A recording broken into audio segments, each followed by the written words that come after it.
We're taught that history is shaped by brilliant minds and grand strategies. That's a nice story, but it leaves out the best part: the absolute morons. This isn't a list of minor missteps.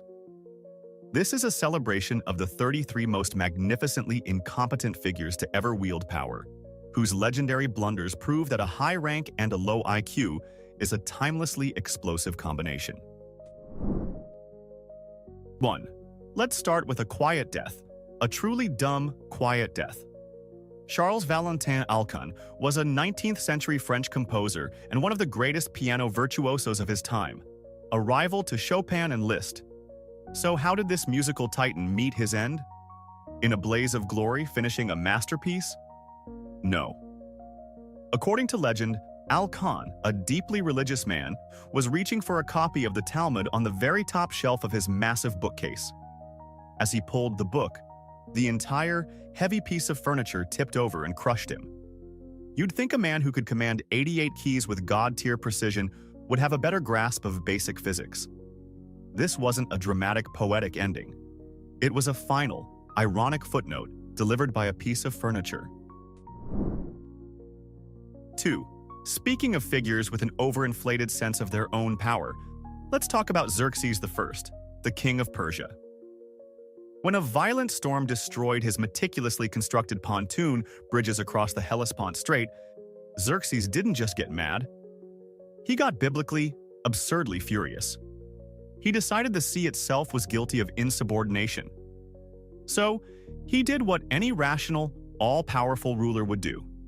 He ordered the ocean to be punished. His soldiers were commanded to whip the water 300 times, while also shouting insults at it.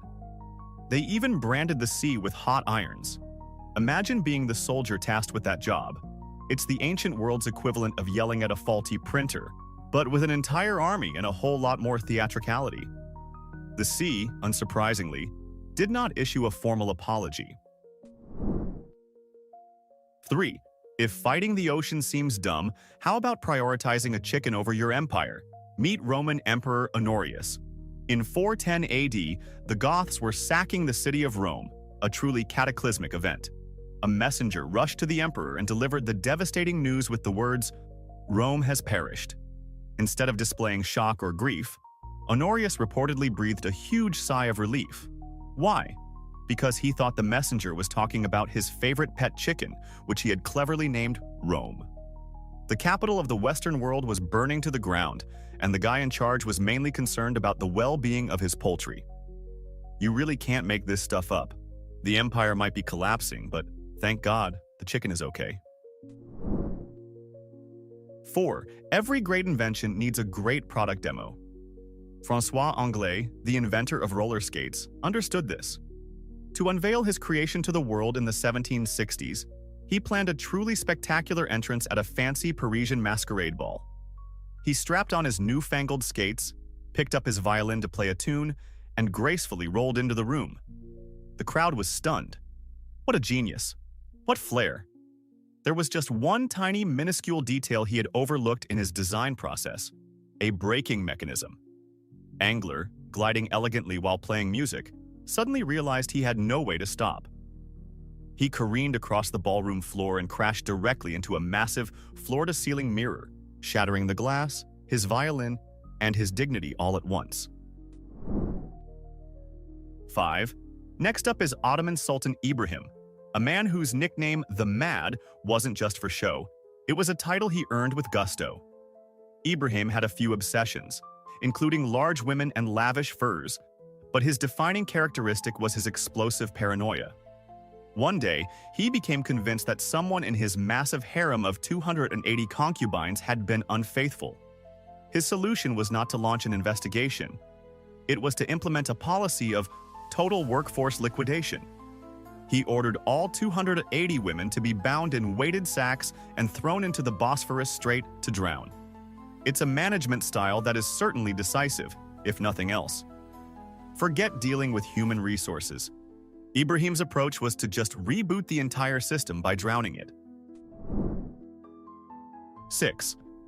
Here's a lesson in unintended consequences, served with a side of rabbit stew. In 1859, a British settler in Australia named Thomas Austin felt a bit homesick. What he missed most was hunting. So he thought it would be a splendid idea to import 24 wild European rabbits to his estate for a bit of sport.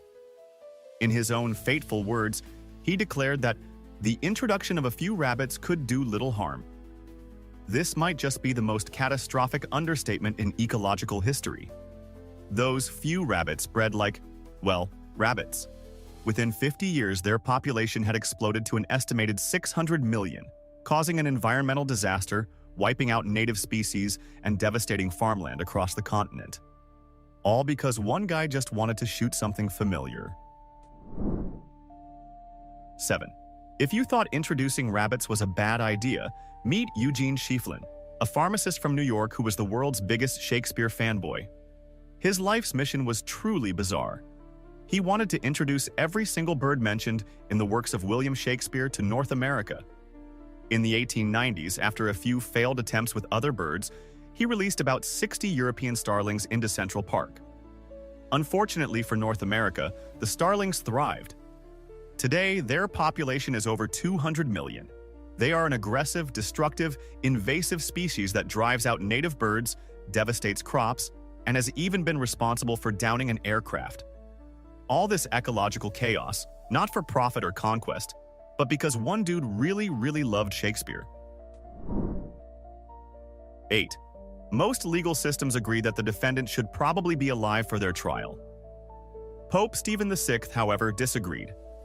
In 897 AD, he held a grudge against his dead predecessor, Pope Formosus. So he arranged what is now known as the Cadaver Synod. He had Formosus's 9-month-old corpse dug up, dressed in full papal robes, and propped up on a throne in the courtroom to face charges. A terrified young deacon was appointed to act as the corpse's defense attorney, forced to answer questions on behalf of the rotting body. Unsurprisingly, the deceased pope was found guilty. As punishment, his fingers of blessing were hacked off, and his body was dragged through the streets and thrown into the river. It's a stunning reminder that even the highest office on earth isn't immune to petty, raving lunacy. 9. If there was ever a historical moment that perfectly illustrates the concept, fuck around and find out, this is it. In the early 13th century, Genghis Khan, a man you really didn't want to annoy, sent a diplomatic and trade mission to the neighboring Khwarezmian Empire. The ruler, Shah Muhammad II, had a brilliant idea. Instead of welcoming them, he decided to execute the Mongol ambassadors.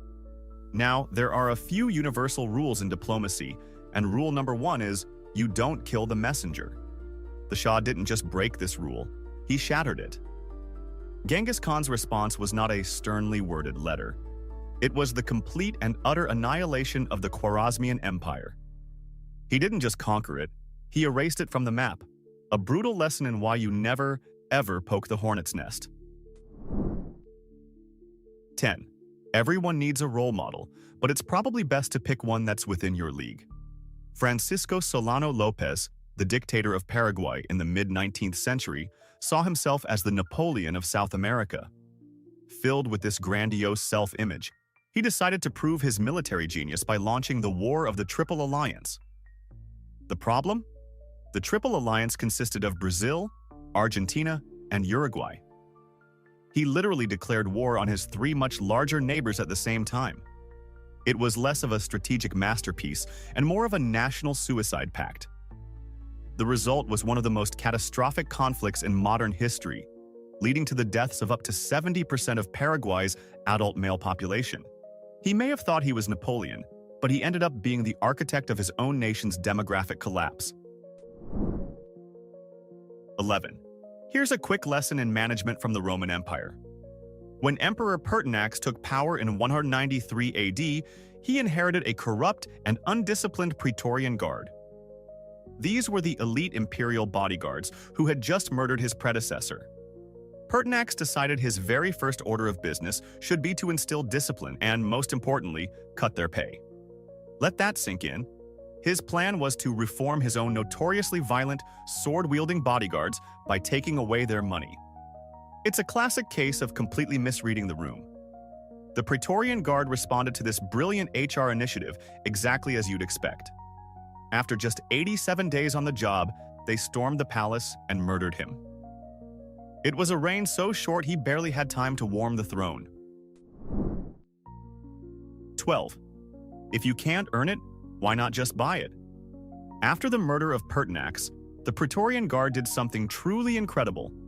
They put the Roman Empire up for auction. The highest bidder was a wealthy senator named Didius Julianus. He literally bought the throne by offering more cash to the guards than his rival. For a brief moment, he was the most powerful man in the world. The only problem was that he had zero political support, no loyalty from the legions, and the Roman people loathed him. His reign was a 66-day-long farce that ended when a more competent general, Septimius Severus, marched on Rome. Julianus was promptly executed. He learned the hard way that you can buy the title, but you can't buy actual power, especially when the sellers are the only friends you have. 13. Sultan Murad. The fourth of the Ottoman Empire was a man of contradictions. He was deeply concerned about public order and believed that coffee houses were breeding grounds for political dissent and rebellion. His solution? A complete ban on coffee. He was so serious about it that he would reportedly disguise himself and walk the streets of Istanbul at night. And if he caught anyone drinking coffee, he would execute them on the spot. So, what was the preferred beverage of this stern moral guardian? Alcohol. Murad was a notorious, raging alcoholic. He banned the drink that fueled conversation and intellectual debate, while personally consuming a substance known for causing chaos and poor judgment. It's hypocrisy on a truly imperial scale. 14. If you've ever met a person who just radiates joylessness, they were probably channeling Oliver Cromwell. As the Lord Protector of England in the 17th century, this puritanical leader decided that fun was the enemy. He launched a full-scale war on happiness. Cromwell and his government banned Christmas celebrations, closed all theaters, outlawed most sports, and even restricted the wearing of makeup. He essentially tried to turn an entire country into a joyless, gray waiting room.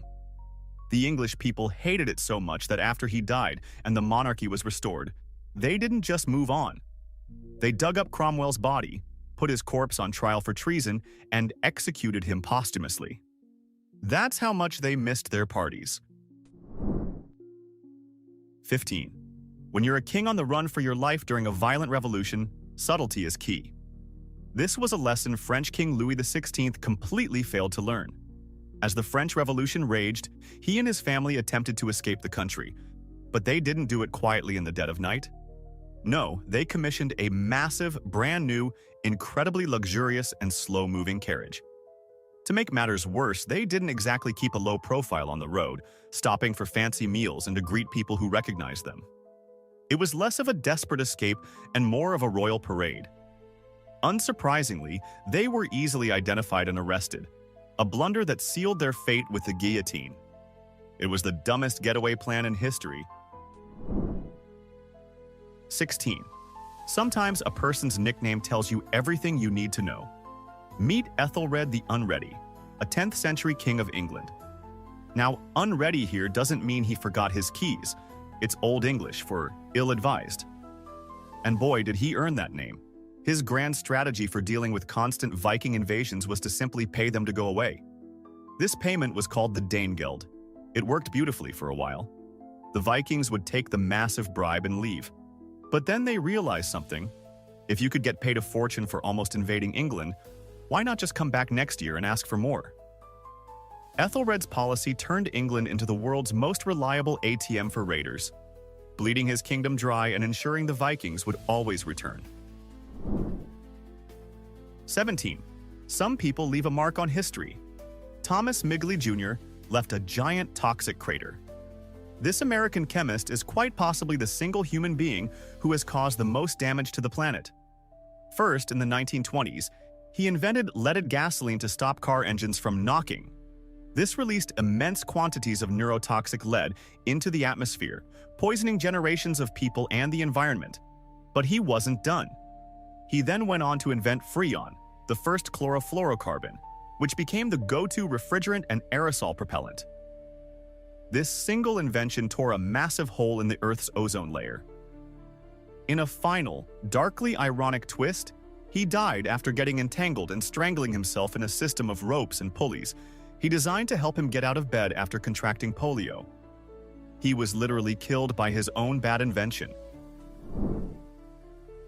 18. The quest for eternal youth has led people to do some strange things. But Russian physician and revolutionary Alexander Bogdanov took it to a whole new blood-soaked level. He believed he could achieve rejuvenation and possibly even immortality through experimental blood transfusions. He founded an entire institute dedicated to this idea. In 1928, Bogdanov decided to perform his 12th transfusion on himself. The donor was a student suffering from both malaria and tuberculosis.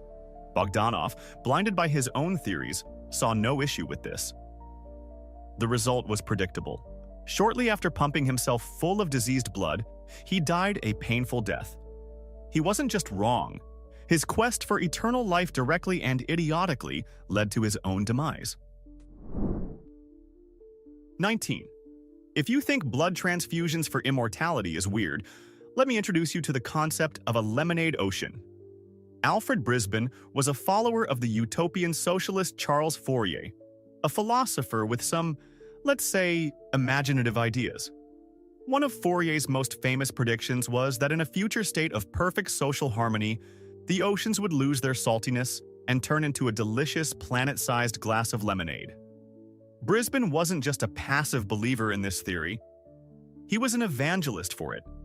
He spent a significant portion of his personal fortune and dedicated his life to promoting Fourier's ideas, including the imminent arrival of the great global lemonade sea. You have to admire the optimism, but you also have to question the sanity of a man waiting for the tide to come in tasting of citrus. 20. Muhammad bin Tughlaq, the 14th century Sultan of Delhi, was a man of grand ideas. Unfortunately, they were all spectacularly stupid. First, he decided to move his empire's capital from Delhi to Daulatabad, a city over 1,100 kilometers away. He didn't just move his court, he ordered the entire population of Delhi to march there. Many died along the way. Then, after arriving, he changed his mind and ordered everyone to march back. But his genius didn't stop there. He also introduced a new currency, minting copper and brass coins and declaring them to have the same value as gold and silver. This immediately led to mass counterfeiting. People were literally minting coins in their kitchens and triggered a complete economic collapse. He was a one-man wrecking ball of bad policy. 21. The phrase "learn from your mistakes" was clearly not in the vocabulary of Arthur III, the Duke of Brittany. During the 100 Years' War, this French nobleman developed an unfortunate habit: getting captured by the English. It happened once and his family paid a massive ransom to get him back. You'd think he'd be a bit more careful after that. But no, he was captured a second time and again, a huge ransom was paid. At this point, any rational person would probably stay away from battles for a while. Not Arthur. He went back into the fight and, like clockwork, was captured for a third time. Each time, his release cost a fortune. He was less of a warrior and more of a recurring, incredibly expensive subscription service for the English army. 22. Being a king usually involves, ruling. But for Otto I of Bavaria, the job was purely ceremonial, mostly because he was declared legally insane before he even took the throne. For his entire 27-year reign in the late 19th century, Otto lived in seclusion in a castle under constant medical supervision, completely unaware of his royal status. He wasn't making decrees or meeting diplomats. His days were spent in a state of severe mental illness. His most notable royal activity was apparently taking potshots at local peasants with his hunting rifle from his castle window. He was a king in name only, a monarch whose throne sat empty while he lived out his days as a prisoner of his own mind and a danger to local farmers. 23. The Zhejiang Emperor of China in the 16th century was obsessed with one thing: living forever. He neglected his duties as emperor to focus entirely on his quest for immortality, turning to his court alchemists for a solution. These scientists cooked up a variety of life-extending elixirs for him.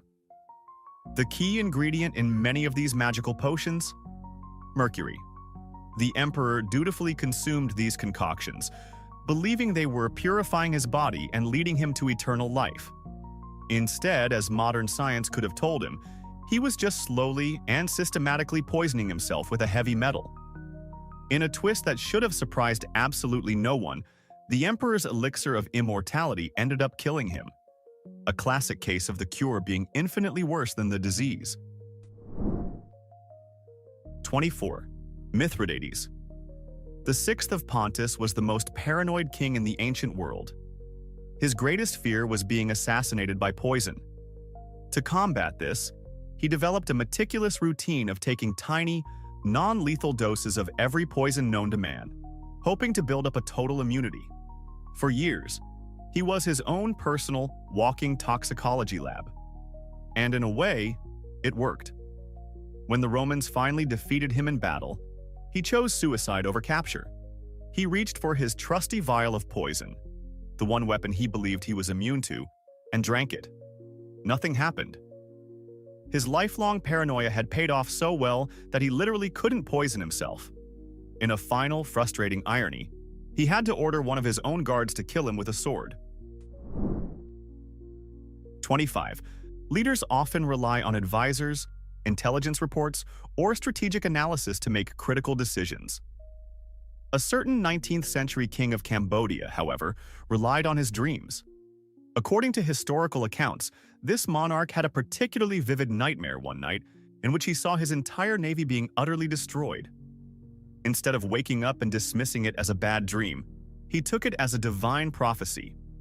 The very next morning, he gave a shocking order: dismantle the entire Cambodian fleet.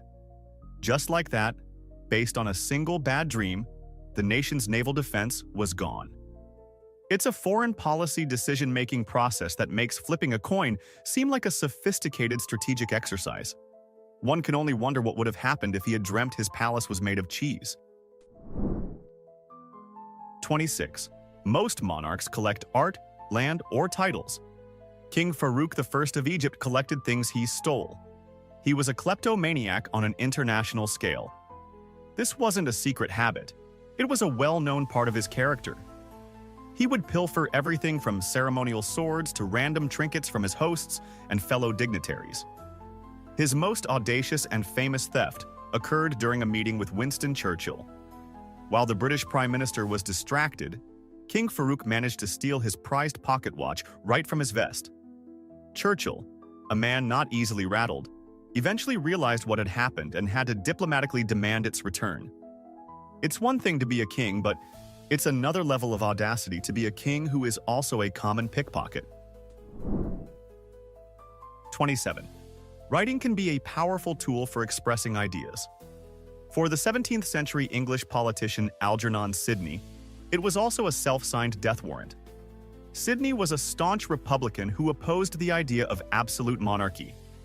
He wrote down his political theories in a manuscript called Discourses Concerning Government, arguing that monarchs did not have a divine right to rule and that citizens had the right to resist tyranny. The problem was, he never published it. When he was accused of treason, government agents searched his home, found the unpublished manuscript, and used his own private writings as the primary evidence against him at his trial. He was convicted and executed based on words he had written for himself. He literally wrote his way to the gallows. 28. When your country is embroiled in the largest war in human history, you need your best people in charge of the military. Tsar Nicholas II of Russia had a different idea. In the middle of World War I, with Russia suffering devastating losses, he made the catastrophic decision to dismiss the experienced commander-in-chief of the army and take personal command himself. The only problem? He had absolutely zero military experience. This move was a disaster. It meant that every subsequent military failure, every defeat, and every casualty was now directly and personally associated with him. This decision didn't just cripple the war effort. It shattered his reputation, fueled public anger, and massively accelerated the arrival of the Russian Revolution that would ultimately destroy him and his entire family. 29. In the early 15th century, China possessed the most powerful and advanced naval fleet on the planet. The legendary Treasure Fleet, commanded by Admiral Zheng He, consisted of massive ships that dwarfed anything in Europe. They explored the Indian Ocean, reached Africa and Arabia, and established a commanding Chinese presence across the seas. And then, the emperor decided it was all a waste of money. In a stunning reversal, the Ming dynasty leadership declared that foreign exploration was unnecessary. They ordered the entire treasure fleet to be destroyed, burned and left to rot. China turned inward, adopting a policy of isolationism that would last for centuries. They had the world at their fingertips and simply decided to throw it all away, a decision that changed the course of global history. 30. Pánfilo de Narváez was a Spanish conquistador who led what is arguably the single most disastrous expedition in the history of the Americas. In 1528, he landed in Florida with about 400 men and a fleet of ships. His first brilliant move was to split his forces. He sent the ships to sail up the coast to meet him later, while he led his men on a march inland through the dense, hostile, and completely unknown swamps of Florida. Surprise, surprise, the ships and the land party never found each other. Narvaez's men were plagued by starvation, disease, and constant attacks from native tribes. They ended up desperately building crude rafts to try to sail to Mexico. Of the original 400 men who went ashore, only 4 survived the ordeal.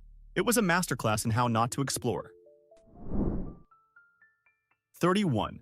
Sometimes, a person's final words are a profound summary of their life. Other times, they are a monument to spectacular miscalculation. General John Sedgwick was a respected Union commander during the American Civil War.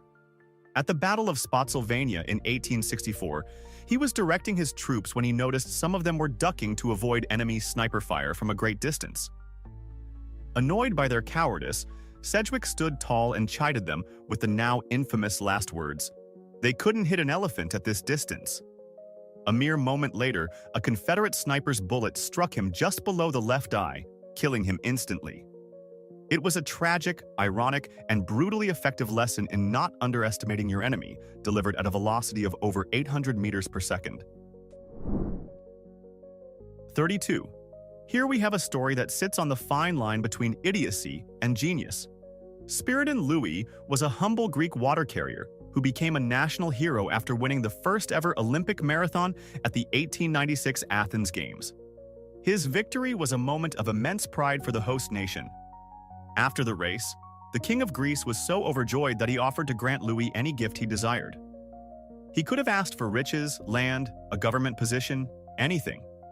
Instead, Louis, a practical man, thought for a moment and asked for a new donkey and cart to help him with his job as a water carrier. He was offered the world and chose to upgrade his work vehicle. Was it a dumb refusal of wealth or a brilliant act of staying true to his humble roots? History is still debating that one. 33. In 1867, the Russian Empire decided it was time for some spring cleaning of its assets. One of its least profitable and hardest to manage territories was Alaska, a vast, remote, and seemingly useless expanse of ice and rock.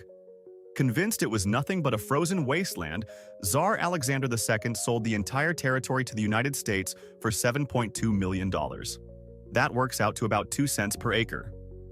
Americans at the time widely mocked the purchase as Seward's folly, thinking their government had bought a giant icebox.